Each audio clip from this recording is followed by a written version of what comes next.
რუსთავში უამინდობის მიუხედავად სრული ანშლაგით დაიხურა ქორეოგრაფიული კონკურს ფესტივალი ქართული დასკვნითი ღონისძიება ზვიად ბოლქვაძის და რანინელების კონცერტით დაიწყო და დაჯილდოების ცერემონიალით დაიხურა. ფესტივალის გრან-პრი რუსთავის ქორეოგრაფიულმა ანსამბლმა ჯავარმა აიღო. პირველი და მეორე ადგილის მფლობელები კი იბერი და კეღოშვილები გახდნენ. რუსთავის მერიის ფულადი ჯილდო 10 სხვადასხვა ნომინაციაში გამარჯვებულ ანსამბლებს გადაეცა.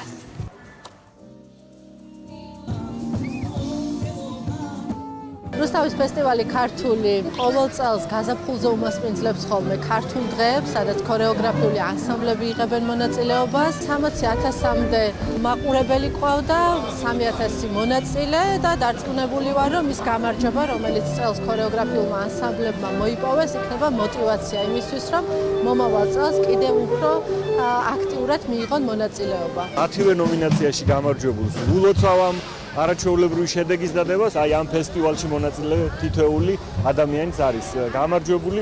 მე აქვე მინდა ვთქვა, რომ ტრადიცია ფესტივალებისა რუსთავში დამკვიდრდა და დაფუძნდა.